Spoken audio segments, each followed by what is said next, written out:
হ্যাঁ, আসসালামু আলাইকুম। কী অবস্থা সবার? অ্যানাদার ব্র্যান্ড নিউ ভিডিওতে আপনাদের সবাইকে স্বাগতম। এই ব্লগটা টোটালি আমি ডেলি ব্লগের অন্তর্ভুক্ত। আমি ব্লগটা করছি এমনি, জাস্ট ভিডিও অনেক দিন ধরে আপলোড হয় না, ভিডিও আপলোড দেই, দেখি কী হয়। ইউটিউবে চ্যানেল খুলেছি, দেখি স্টার্ট করি, ভালো কন্টেন্ট আপলোড দেওয়ার চেষ্টা করব সব সময়, যা আমার সাথে যায়, আমার ব্যক্তিত্বের সাথে যায়। আমি এর আগে ফানি কন্টেন্ট করতাম, যা অনেকেই পছন্দ করতো না, ইভেন আমার ফ্যামিলি পছন্দ করতো না, আমাকে অনেক কথাই বলতো আমার ফ্যামিলি। এখন ট্রাই করব ডেইলি ব্লগ আপলোড করার, ভালো কিছু দেওয়ার, ভালো কিছু কন্টেন্ট আপলোড দেওয়ার, ইনশাল্লাহ। আচ্ছা, আজকে যেখানে যাওয়ার কথা সেখানে যাই, কোথায় যাচ্ছি সেটা ব্লগেই দেখবেন, ঠিক আছে?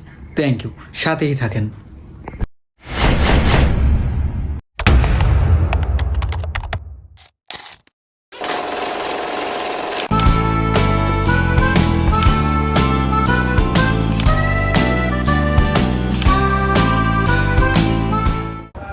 গাড়িটা বের করলাম, গাড়িটা অনেক দিন ধরে পরিষ্কার করা হয় না, যাই হোক আজকে হয়তোবা পরিষ্কার করা হবে। গাড়ির অবস্থা, গাড়ি কাদা, সব কিছু ময়লা, অনেক বেশি ধুলোবালি জমা, কিন্তু গাড়ি পরিষ্কার করা হয় না, গাড়ির খুব বেশি একটা যত্ন নেয় না।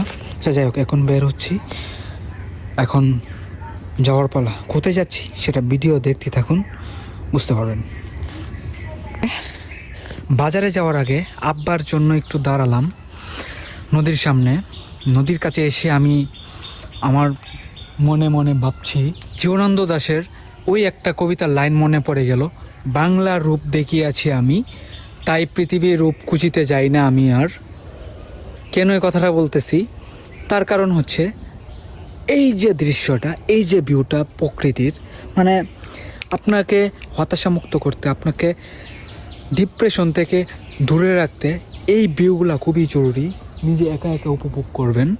কারণ কেন জানেন, এই দৃশ্যগুলো যদি আপনি ফোন থেকে এবং অনলাইন থেকে দূরে এসে শুধু এখানে বসে থাকতে পারেন, প্রকৃতির মাঝে কোলাহল মুক্ত, একদম ফ্রেশ এয়ার, পাখির কলকাকলি, নিস্তব্ধতা, সবই আপনাকে মুগ্ধ করবে, আমি বিশ্বাস করি। ঠিক এই মুহূর্তটাতে আমরা চলে আসছি গুজাদিয়া বাজারে। একটু কিছুক্ষণ আড্ডা দেব, তারপর বাড়ি ফিরব। এমনিতেও কিছু কাজ আছে, সেটা সম্পন্ন করতে হবে। এই মুহূর্তে আমি গুজাদিয়া পুরাতন বাজারে অবস্থান করছি। যা চল,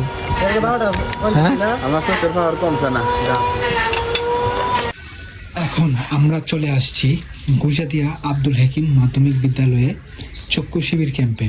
মানে রোদে গেলেই আমার মাথা ব্যথা করে। এবার ওষুধ নিয়ে বাড়ি ফেরার পালা। ওষুধ নিয়ে বের হয়ে গেলাম আমি। এখন আমি আমার বাড়ির পিছনটাতে আসলাম, যেখানে বাস চার। এই জায়গাটা এত নিস্তব্ধ, মানে অসাধারণ। আমি মাঝে মাঝে আসি, এত ঠান্ডা বাতাস খুব একটা পাওয়া যায় না, এখানে আসলে ঠান্ডা বাতাস পাওয়া যায়।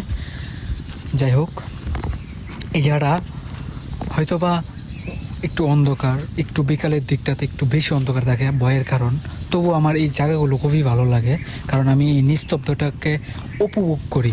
কারণ আমি একাকী মানুষ, আমি আরামপ্রিয় মানুষ, শান্তিপ্রিয় মানুষ। শান্তিপ্রিয় মানুষরা নিস্তব্ধতা খুব বেশি উপভোগ করে। বাড়ির পিছনটাতে যদি আমি আর একটু সামনে যাই, তাহলে দেখা যাবে ওই যে ভিউটা, নতুন ধান গাছ লাগানো হচ্ছে, ওই যে কেউ চাষ করতেছে মেশিন দিয়ে, আবার কেউ ধানের চারা রোপণ করছে। কৃষকদের এখন কর্মব্যস্ত সময়, এই যে দুপুরের টাইমটাতে তারা এত পরিশ্রম করছে। এই এখন ফিল লাইক 33, কিন্তু temperature 31, but feel like 33, but এটা ওয়েদারে দেখাচ্ছে, কিন্তু আমার কাছে ফিল লাইক হচ্ছে 23 বা 24, বিকজ অফ যে ঠান্ডা বাতাসটা এখন আছে। এটাতে আসলে মনে হবে আপনি কোনো এয়ার কন্ডিশনের ভিতরে আছেন, সেন্ট্রাল এসির মধ্যে আছেন রুমে, যদি বা বড় অফিসে সেন্ট্রাল এসি বসানো হয়, যেরকম ঠান্ডা একটা ফিল দেয়, এই ফিলটা আমি পাচ্ছি। এখানে একদমই গরম নেই বললেই চলে, কাঠফাটা রোদে, ঠাঠা রোদ যেটাকে বলা হয়, সেই ঠাঠা রোদ এখন। কিন্তু আমি যে গাছের ছায়াগুলোতে দাঁড়িয়ে আছি, সেইখানে একদমই গরম নেই বললেই চলে। এই শান্ত প্রকৃতির প্রেমে আমি প্রতিবারই পড়ি।